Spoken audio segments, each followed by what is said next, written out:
Assalamualaikum, nama saya Muhammad Rizal bin Ramli. Saya selaku pengasas kumpulan Durba 2 Dikir Barat. Ya, itu. 1990s.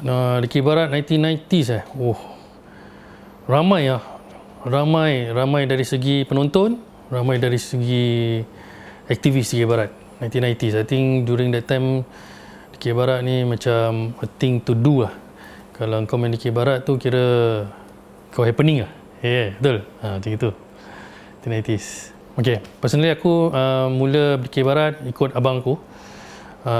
Dia bermain dengan kumpulan Dendang Mutiara. Jadi umur aku 12 tahun, 1992. 92 tu ikut dia. Lepas tu rasa macam minat macam best abang-abang ni semua bertepuk-tepuk, nyanyi, happy lah. So dari situ start minat. Lepas tu pergi tengok pertandingan Dikir Barat dengan dia. Dan tapi tak dapat peluang sebab tu masih muda lagi kan, 12 tahun 13 tahun. So bila abang-abang tu ada kat sana, so started to fully get involved kat sekolah tahun 1995 96. Lepas tu masih lagi dengan Dendang Mutiara. So turun-turun baru nak start lah, turun-turunkan dengan Dendang Mutiara main, pun masih tak dapat chance lagi main Dikir Barat kan, sebab time tu mungkin abang-abang tu dah, diorang pun baru-baru jugalah, mungkin daripada 90-an 90, diorang pun baru start, dan diorang memang kegairahan untuk main Dikir Barat tu masih ada. So kita yang masih macam baru nak join ni macam rasa macam susah nak penetrate tu abang-abang ni. So dan kita form kat sekolah lah, kita try kat sekolah budak-budak yang sama umur dengan kita, try to tarik diorang berminat. Nak kata senang tak senang nak untuk tarik diorang berminat tu challenging juga lah kan, sebab tak ada dalam peringkat umur kita yang time tu main Dikir Barat tu. So tapi usaha lah, cuba ajak member relax, lepak, sambil lepak tu nyanyi-nyanyi, dan dapat pupukkan minat dengan diorang tu. So dari situ yang minat dalam Dikir Barat tu lebih sikit lah, 90, 95, 96 gitu. Pasal bila main dengan Dendang tu that time tak ada peluang, tapi masih nak main juga. Jadi usaha sendiri lah, cari budak-budak untuk ni. The only thing I thought during that time, kalau nak main Dikir Barat ni nak kena ada orang lah, orang ramai-ramai kan. Jadi I have to put in effort lah to bring in. Mungkin sekarang dah lebih senang, dah banyak kumpulan yang establish lama kan. Lepas tu diorang ada pelapis, diorang ada ruang untuk pelapis, kumpulan macam younger generation nombor 2 atau kumpulan nombor 3. Jadi dari situ senang untuk diorang just participate and get involved dalam kumpulan. Macam kita pada tu susah. During that time satu kumpulan satu je kan. Paling-paling mungkin ada 1-2 kumpulan yang ada 2 tim lah. Lain semua satu tim je. Jadi bila nak masuk, nak main tu memang susah. So kita have to think another way how to fight and struggle to build one team untuk main Dikir Barat. So I think for now, like I say lah, it's easier to join a kumpulan sebab dah ada kumpulan-kumpulan yang gegasi, yang dah ada template untuk adakan kumpulan junior. Jadi senang untuk diorang masuk. That's why I think yang diorang mungkin tak ada to drive untuk just set up a group lah. Lagipun kalau nak kata nak challenge dengan existing giant group yang dah establish, mungkin pada orang rasa macam susah kan, pasal dia very long established. Most of the kumpulan yang established kat sini I think 20 tahun ke atas. Jadi they are very experienced and structured wise ni. So mungkin itu satu menjadikan satu halangan lah, mungkin. Tapi belum boleh cuba, sebab kita pun pernah, bila time kita buat tu pun kumpulan-kumpulan tu dah establish juga. Tapi kita cuba untuk buat satu-satu. I think 2 hari tu because ramai orang nak main Dikir Barat. So that's why diorang hantar kumpulan sekolah, daripada sekolah punya set up. I think most of them dulu daripada sekolah yang lagipun dulu pun kita ada pertandingan sekolah. Jadi mungkin daripada situ yang kita dapat kekalkan grup yang kat sekolah tu, and then they feel like they can do something kan, diorang boleh work together. Jadi bila diorang keluar tu, diorang remain as a team and form up a group kan. But for now, pasal dia tak banyak sangat pertandingan, satu, Dan dulu pun kita jarang diajar oleh orang ada people lah, ada orang lain untuk ajar. Kita cari sendiri apa yang macam mana kita nak main gini, kita dengar kaset kan, in terms of lagu, muzik, lepas tu kita pergi tengok video, tengok macam mana video kaset VHS untuk tengok macam mana dikir barat. Itu kita cari macam itu. Sekarang you can get it anywhere also kan, dekat YouTube ada, dekat a lot of social media you can find dikir barat. I think it's much more easier actually. So yeah, I think dulu challenge dia untuk adakan kumpulan tu lebih best lah, sebab pasal kita orangnya pun ramai kumpulan lah, I think Perdana 93 datang support abang aku lah. Support Dina Mutiara 93 kat mana sejak 93 kejap 95 93 dah Mega Perdana ke belum Belum, masih Perdana tengok tu ya, aku pergi tengok pertandingan dengan sahabat aku ajak kawan aku pergi tengok. Kita tengok support Dina Mutiara. Jauh kan, I think that was Kallang Theatre kalau tak salah, Kallang Theatre. No, bila tengok ramai orang, kecoh, syok. So aku ajak kawan aku ni pergi tengok. Macam tengok kumpulan Dina Mutiara ni, abang aku punya kumpulan ni, tang support. Kau nak main dikir barat tak? Dia cakap, sorry aku tak boleh, mak aku tak kasih. Mak aku tak kasih lah dikir barat. So I mean that's one of the, like I say lah, the challenges lah kan dulu untuk nak ajakkan kita punya ni. Tapi 1993 tu datang, walaupun that time I think I was seated quite far back I think the whole quite full house dia punya Kallang Theatre tu. Tapi aku nampak abang aku kecil je, nanti tak nampak muka pun kan, nampak dekat situ je lah. Tapi sebab dengarkan pada lagu dia dengan penyampaian tukang-tukang Garut dulu dulu punya apa orang kata, bahasa lebih senang untuk kita faham, absorb dikir barat. Itu aku rasa one of the aspect yang aku jatuh minat dengan dikir barat ni, dengan melodi, dengan kata-kata yang simple yang dapat senang untuk absorb. So yeah, 93 was quite grand untuk aku, for my age I was 13 years old. It was a very grand competition. Macam wah, ni is a fun place to be part of Tahun 1997 actually 1996 yang aku dengan Dindang, aku try lagi, aku tengok masih tak dapat peluang. Actually aku nak main Rebana Ibu, tapi tentu tak diberi peluang. Lepas tu minta dengan Abang Azman dengan Abang Uli, cakap aku nak form kumpulan luar lah, tapi daripada sekolah nak cuba, kita nak cuba bertanding sendiri dan direstui dengan diorang. So itu pun cuba walaupun I feel that time challenges dia rabak juga, pasal kita tak ada tempat, tak ada kostum, tak ada barang-barang. Yang cuma ada satu rebana ibu dengan satu rebana anak, itu je. But alhamdulillah lah, I think abang-abang during that time, kumpulan-kumpulan ni is very, orang kata, helpful lah. Bila kita minta tolong, kita minta pinjam ke apa kan, kita nak buat, diorang macam tak halang kongsi. Jadi itu yang agak boleh senangkan sikit perjalanan tu. Ingat my first competition dekat Potong Pasir CC, yang kita cuma ada baju je. Tu pun baju kemeja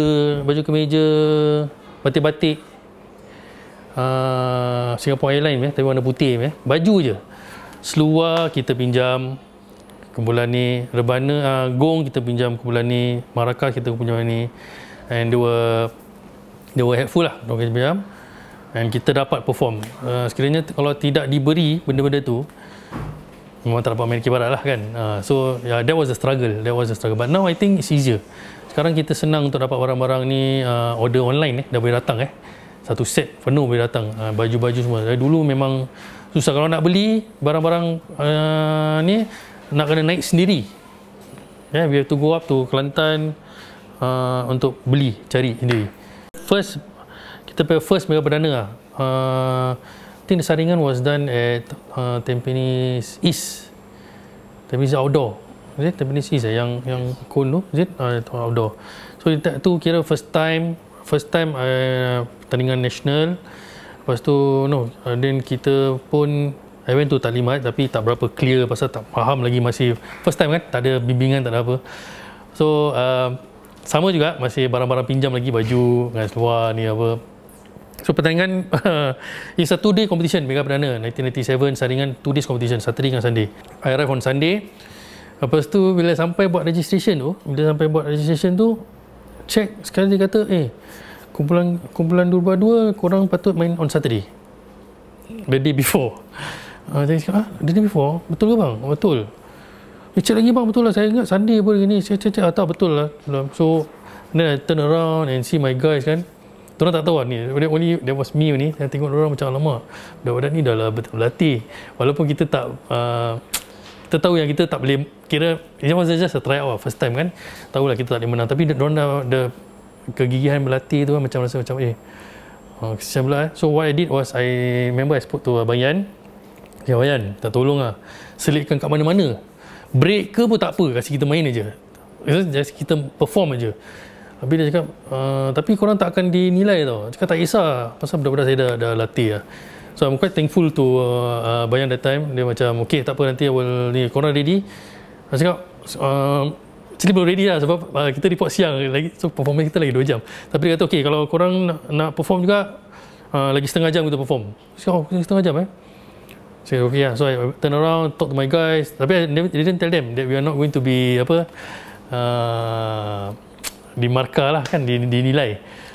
Sekian pagi dapat tahu, ya alamak, tertinggal barang kat sisi. Ada barang. So 4 of them rush, one take. 4 of them naik taxi pergi lari. Lepas tu abang yang kata, okay dah sekarang, korang betul nak sekarang. So kita main lah, kita siap masuk. So I was performing, ingat lagi masih perform tu, orang masih ada, tapi orang dah start keluar-keluar. Pengadil tak ada, 1-2 pengadil tak ada duduk. Tapi I know that I'm not going to be judged. So I was still playing, tengah main tu rasa macam, lepas tu kita main karut. So I turn around macam, macam orang kurang Dah tengok tu, teringat 4 orang yang pergi ambil barang tu, 2 orang masih belum sampai balik. So kita main je pasal organizer dah panggil kita untuk main, so kita main je. So tengah main tu, lepas tu nampak dekat tiang kemah kan, ada 4 kepala kan, tengah terkeluar itu, tengok. Sekali tengok, alamak, itulah budak-budak yang tertinggal tu kan. Dekat atas ni tengah main tambourine, tak dengar, alamak, itu budak-budak tertinggal tu. So that was one of the experience for my group, first experience yang after that I told myself that I have to be extra careful with my structure of the discipline, and understand kalau pergi taklimat, faham tu betul-betul apa. Sebab it's only not for myself punya pemahaman ataupun my orang kata responsibility. I'm responsible for the 19 people who's going to participate. They have time that they have wasted to calm down and practice. So I thought, this cannot happen again. So alhamdulillah dia terjadi pada awal permulaan kumpulan. So jadi satu pelajaran yang tidak berlaku lagi. So that was, then after that I didn't go to the semi-final dengan final sebab down. Mungkin during that time macam down kan. But then I tahu yang menang, siapa yang menang ni, just take note of that. Tapi during that time, like I said, the pertandingan was 2 days, and on the second day tu pun masih ramai lagi. It was done in outdoor location, tapi orang memang ramai lah during that time. So I think that was one of major thing about DK Barat dulu lah, dia punya sambutan. Kita punya first Mega Perdana yang kita masuk final 2002. During that time I think TV is a big thing lah kan. Kalau masuk keluar TV tu kira another level of glamour lah kan untuk orang kenal. Tapi I still remember when I was younger pun ada juga DK Barat kat TV yang every petang-petang jam 5 lebih 6 lebih ada DK Barat. I think that time was ada Johan kan, snippers itu pun best juga kat keluar TV kan. Tapi I think the full setup of DK Barat yang dah kira complete, DK Barat Singapura during that time 2000 tu shown on TV, it was quite megah lah yang we can be part of the DK Barat scene during that time keluar TV. Ada pros and cons dia keluar TV tapi dia tak keluar lengkap kan, ada part-part yang tak keluar lengkap. Jadi tetap bersyukur sebab Dikir Barat dikeluarkan kat TV. But if it could have been done a little bit better in terms of kita dapat tengok full, dan kita akan faham persembahanan yang penuh dia macam mana setiap kumpulan tu. Dikir Temasek, that time I was more dengan sekolah-sekolah. Yes, I kenal, I think ada kumpulan siapa Bong Putih. There was some kerabat thing happening, you know, ada 4 kumpulan ni, or that. During that time, I think Dina pun tak berapa aktif kan. During that time kita tengah lelo and all that. I didn't come down. Tapi I know that these things happening. Then during our school punya competition, benda-benda ni masih ada lagi. So kita dengar lagu, dapat dengar lah lagu-lagu Dikir Temasek. But lagu-lagu Dikir Temasek, for me during that time bila dengar tu macam, melodi dia power sudah gini. Cuma seni kata dia tak faham sangat. During for my time lah, during my time tu macam deep ni, buih-buih lautan, gerbang-gerbang kan. So but I'm intrigued with the melody. Okay, I think first and foremost Dikir Barat, kita dulu lebih pada pendengaran. Kita dengar kaset, dengar beat, dengar lagu. Jadi dia punya melody yang catchy, yang dapat sebati dengan diri. So that's how Dikir Temasek time lah. I think during that time when this 2D, then after that ada Alif Fikir, all that.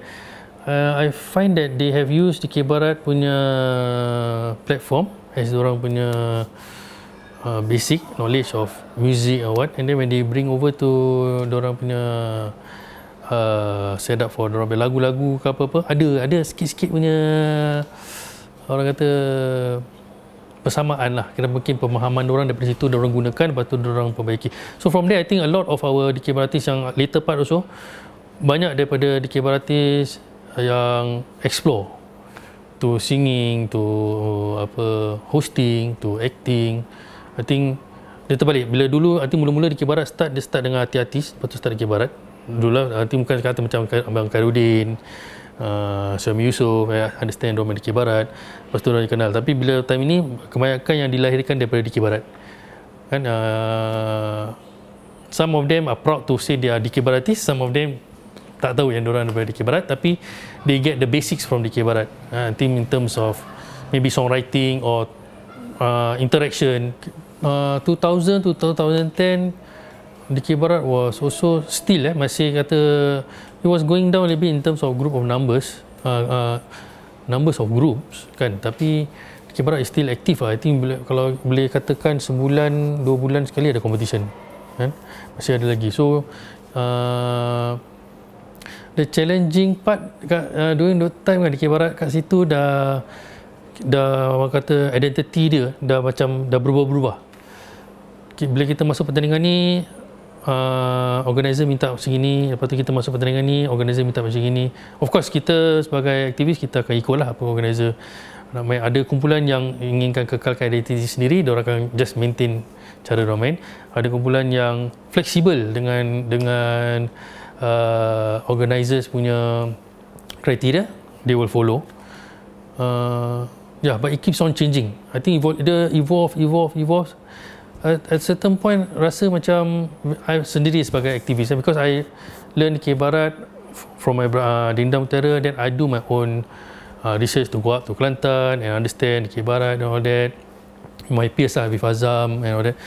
So lepas tu bila tengah main-main tu, bila main competition ni, rasa macam little bit penghayatan dia dah lain sikit lah, dah lari sikit. It's just based on visual. Asalkan kita nampak cantik benda tu, awak-awak dia pergerakan cantik all that, ataupun lagu yang lebih up tempo, as long as catchy all that, diterima dia itu. Jadi macam I feel the penghayatan tu lain lah from 90s time, 2000 to 2010 is different. I'm not going to say it's a bad thing. Dia adalah kira pembaruan, tapi dia macam tak ada orang kata never ending lah. It keeps on progressive until rasa macam dah tak nampak Dikir Barat yang the one that I was yang saya kenal dulu kan. Jadi that was the challenge. Tapi of course kita masih participate, like so I told you. For me, the art itself is not a static art. It has been changing even from 80s or 90s, then after that it is changed. Cuma nak faham bila part itu, then I also start to question myself, is it Dikir Barat ni actually ada benda-benda yang sepatutnya ada, sepatutnya tak ada ke, ataupun boleh buat apa-apa je asalkan kita duduk tepuk boleh go apa-apa, ke mesti nak kena ada benda yang sepatutnya ada, lebih lagi halusi lah, yang halus lah, selain daripada duduk awak-awak juara, karut, paluan, perform tu Dikir Barat, ataupun dia ada lebih benda yang lebih halus, seni halus dia harus difahami dan dipersembahkan lah, terus kita faham benda tu lebih dalam sikit. That's why I start to question me that am I just playing because just doing it for doing, or I want to understand what's the difference of that. So that's where 2000 sampai 2010 lah belajar, and then participate, still active kan, participate, belajar. After 2010 baru I start to share and understand apa yang I've already learned and apa yang main dengan my peers, and then where we are going after this, and Dikir Barat. That's why I decided to join gabungan Dikir Barat Singapura. I mean I was in gabungan 2006, 2008 lah, tapi I was a members.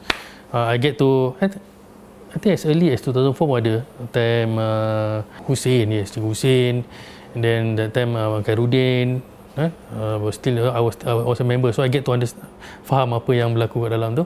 So in 2010 then I decide to take up a big higher post to contribute lah, to share a little bit apa.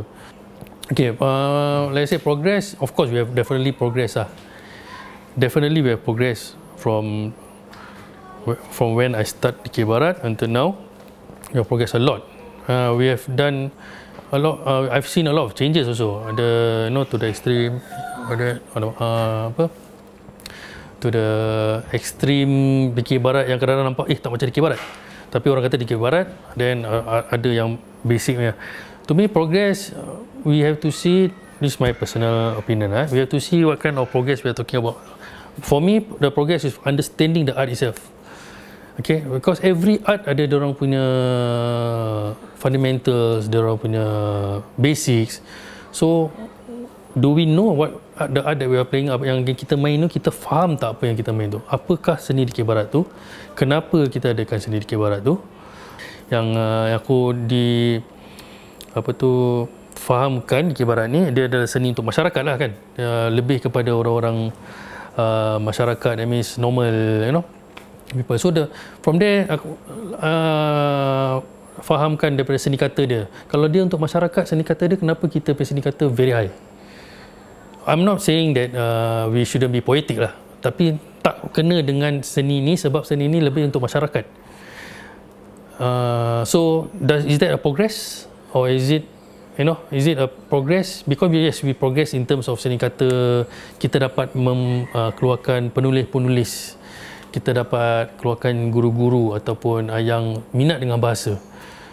Tetapi perlukah the level of the higher Malay, I mean in term ini higher Malay tu dimasukkan pada seni Dikir Barat, sebab seni Dikir Barat pada masyarakat. I think there's another point of view, opinion is kita nak kena naikkan masyarakat ini level to faham. So that sama-sama, we cannot just stay there stagnant, so masyarakat just get simple. So there must strike a balance. From there, I think that we have to strike a balance in terms of we cannot go too high and we cannot go too low and maintain. We have to, keep on coming to a certain level yang kita boleh make sure kita boleh sampai kepada masyarakat dan juga progress sama-sama. Kita tak boleh macam kita tinggalkan too far and then masyarakat tak dapat catch up, or you want them to go up, it's very hard. You have to go slowly together. That's in terms of one aspect lah. I think dia tak ada ceiling. Seni ni dia tak ada ceiling. Tapi kalau kita dah namakan Dikir Barat, dia ada dia punya asas ataupun apa yang harus ada, apa yang boleh kata, okay, maybe now we are not accepting it, future we might accept it. We cannot say, because okay, I think during 90-an pun ada juga yang kumpulan yang cuba buat something. During that time dia tidak diterima, kan? Tapi kalau sekarang main mungkin dah diterima sebab masyarakat muda sekarang lebih accepting to this kind of thing. So I'm not saying that cannot be done. Cuma dia harus dibuat berperingkat. Make sure kita faham dulu apa yang boleh, yang tak boleh. Lepas tu kita naik daripada situ. Kalau kita tak ada asas dia pada ni, this is my opinion only. I think that we have to strengthen apa yang kita nak kena ada. Lepas tu kita boleh explore from there. There's no limit to exploring, but you have to have this.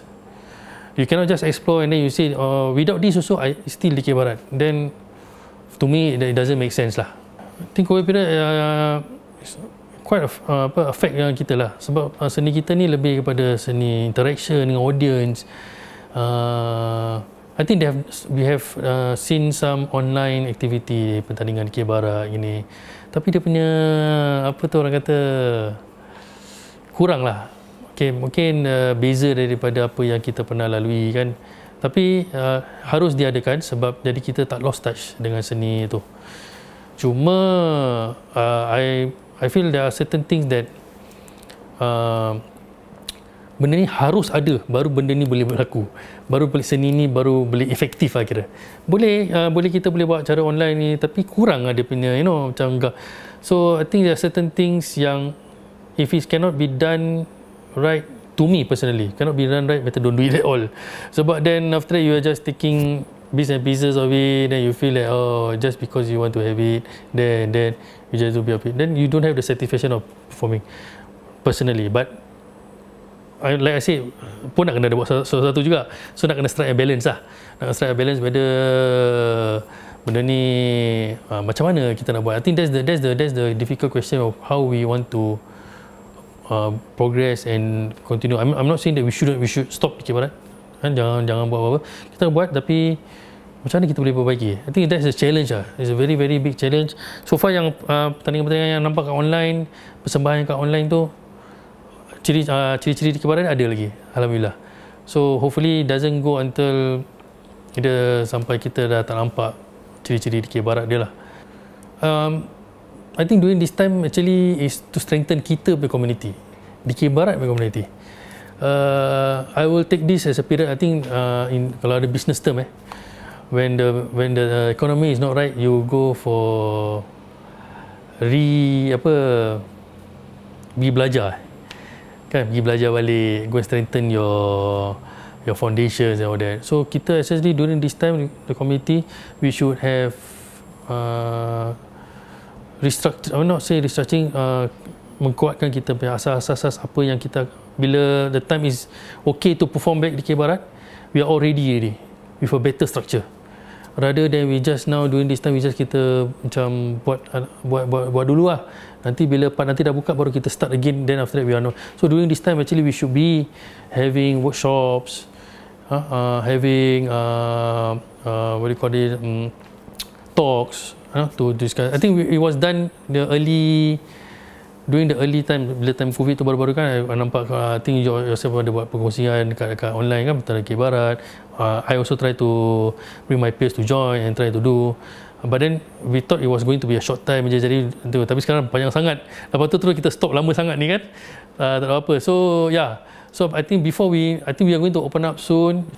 We should now try to get everybody to come in, and so that we do not have macam start yang terperanjat, terus kita akan baru nak start mencuba-cuba lagi. Lepas tu kita dah ada okay, macam mana kita nak ini. Tapi tu balik kepada semualah, kalau semua agree tu, sit down and make Dikir Barat tu perkukuhkan untuk mengenalkan seni yang kita cintai. But yeah, like I say lah, it come back to every individual yang involved Dikir Barat. Apa yang buat aku masih Dikir Barat? The art itself, okay, the art itself I think is because of the songs kan, lagu-lagu. Nombor dua is the people around me lah. The people around me, especially my teammates, team members. The times yang kita share together during the hard times, the good times, the bad times. I think it's more like a family thing rather than just a hobby. And I think we grow old together. So these are the thing, macam benda-benda Dikir Barat ni adalah satu part of our life actually growing up. I think most of my friends, me also, we use Dikir Barat as, I think banyak berguna untuk dalam hidup lah. In terms of discipline, timing, you know, communication, macam mana kita bercampur, the different levels of people that we meet, you know, berguna untuk bila kita pergi bekerja, kan? So it's just part of life. I think it's just part of our life, our everyday life tu Dikir Barat. So dia macam, kalau tak ada Dikir Barat tu rasa macam satu benda kosong, macam kita keluar tak pakai kasut macam gitu tu. That's how I feel lah, kan. Macam yang 2 tahun ni macam tak ada Dikir Barat, macam lama tak ada benda, tak jumpa kawan, tak you know, tak sembang, tak menyanyi. But life still goes on, kan. Walaupun tak ada slipper, kaki sakit je jalan. Macam gitu lah, kan. Rasa dia macam gitu. That's the reason still staying, and also for the love of the art lah. I think very halus lah nak cakap. Dia bukan benda yang kita peluk, cium, sayang, tapi benda macam dah sebati. Jadi termasuk bila kita nampak, personally bila kita nampak benda yang macam tak kena dengan Dikir Barat tu, rasa macam alamak, apa tu orang kata, fanatik sikit lah. Macam gitu lah. Alamak, ni benda aku ni, macam this is my thing that I do, how come it's not happening like that. Itu je. Tapi tak bawa ke mati lah, kan, orang kata, kan, tak bawa ke mati, ni dunia je. Tapi benda yang kita harus gunakan for life lah, I mean kita punya living situation, tu je. Tak ada orang cakap kau hidup mati Dikir Barat. Aku hidup mati Dikir Barat because I like the art itself and because of the people around me. Itu je. Tak ada, it's not because I'm making money out of it, millionaire buat Dikir Barat, kan. Ada orang mungkin tak ada duit kat situ, so I want to go into different line. Mine is different. Mine is more about family thing, about the people around me, live life day by day, kan, itu kan. Itu je. Now government, I think government is there, but I think that our hands are tight because of, you know, like you say, this situation about COVID and all that. So and then every individual, government has always been a volunteer punya participant, you know. So everybody, like I said, everybody is from their own groups, okay, representing and to come into gabungan to share ideas and to help to make, you know, and to continue whatever gabungan dulu dah bikin, every 2 years Mega Perdana and some other projects. But for now, I think during this COVID period is a bit challenging for individuals because nak bertemu pun susah, nak online meeting. I mean, everybody, dorang ada kumpulan dorang sendiri commitment, lepas tu ada family commitment, and then have to put additional list commitment. And then it's not, I think during COVID it's not easy lah, it's a bit harder lah. I understand yang people looking forward to gabungan, what gabungan can do during this time. But like I said, it's something like rather than just wait for gabungan to do, everybody come up together and do something. I think this pernah dikatakan lama juga. I went to one of the tandingan ke apa, I think one of the president cakap, jangan ditanya apa gabungan boleh buat untuk anda, tanya apa yang anda boleh buat untuk gabungan, you know. So kat situ macam depan line simple dia tu, tapi makna dia dalam ni, kan. Kenapa kita tanya apa yang gabungan boleh buat untuk Dikir Barat, kenapa kita tak buat something untuk Dikir Barat, lepas tu share tu gabungan. I mean, gabungan is not something yang kita bukan, I mean, kita tak boleh just pin our hope on them. If you want to be part of them, join them, and then, you know, make a difference from internally lah. Then only I think it will work lah. For now, I think everybody is waiting for somebody to step up to take over. It becomes a burden pada siapa yang nak duduk kat gabungan tu. Sebab dia macam, kalau aku duduk ni aku tak bikin apa-apa, orang akan tanya. I rather that we have everybody who wants to do it come and sit together and do it. And I think it will make it better lah. I think previous times bila aku baru-baru main Dikir Barat, gabungan tu memang dah ada, and it was the committee members was, bila aku tengok tu tak banyak orang yang involved dalam aktivis Dikir Barat lah. Most of them they're from groups tapi tak main. kan? Tapi I think they want make it easier because diorang tak committed to their own groups and all that, so they can run gabungan, solely gabungan for the interest of DK Barat. But for now, I think most of us are activists, kan? Masih ada yang masih aktif, ataupun dah tak aktif pun masih look over their groups. So yeah, it is a double extra apa kata burden, bukan kata burden lah, kena macam extra job. Tapi mungkin orang kata kalau kau dah tahu itu apa kau join, kalau aku tak join siapa join? Soalan dia tu kan. Kalau kau kata kalau kau rasa kau tak boleh buat, kau jangan join, orang kata. Orang kata lah kan, mesti orang kata kalau kau tak boleh buat, asal kau join, tak payah join lah. Tapi kalau kau tak join, siapa join? Siapa yang nak kekalkan benda ni? Nak tutup kubukan aja boleh, I mean boleh lah, tapi will become something that our generation will be responsible of, right? Then we are going to say what? The last person who did it is the one responsible? It's not, right? Kita sebagai aktivis, gabungan DK Barat Singapura is gabungan kumpulan DK Barat Singapura. Gabungan, dia bukan a body external, it's a gabungan, is together. So together we have to come, I mean, there are always differences lah. Dalam apa-apa pun mesti ada differences. I mean, I also sit inside and duduk, lepas tu ada benda yang aku ketengahkan tak diterima, tak jadi masalah. Tak boleh cakap semua yang aku ketengahkan tu harus diterima. Antara sebab lain dengan kumpulan sendiri. Bila kumpulan sendiri, you can decide the how you want to shape a group. But when you sit in gabungan DK Barat semua, you must think about DK Barat as a whole. How is going, macam mana, just cannot think about your kumpulan punya apa yang kehendak kumpulan kau kepada ni DK Barat, tak ada. Tapi as a whole, how we can bring DK Barat as a whole together. You must definitely, some of your belief in DK Barat have to nak kena kurangkan sikit. Bukan cakap belief lah, macam expectations nak kena kurangkan sikit. Sebab ada perbezaan pendapat. Tapi that doesn't stop us from sitting and talking. That's why I feel that satu yang kita boleh perbaiki lah. Bukan cakap kita tak ada, ada. Cuma harus diperbaiki lagi. Itu je. That's my concern for gabungan lah. From outside. This is my view from an outside. Yeah. Well, kalau kat dalam tu, I think siapa yang pernah kat dalam gabungan tu tahulah macam mana nak bekerja kat dalam gabungan. Dia punya expectation tu getting higher and higher. So when we pin a burden on this, then nobody wants to do it. Sebab dia akan lagi jadi susah untuk orang yang nak take over to bikin. So take it easy guys, relax, kan? We do it together. Jangan put just don't put it on somebody's head. Do it together. We can go up together.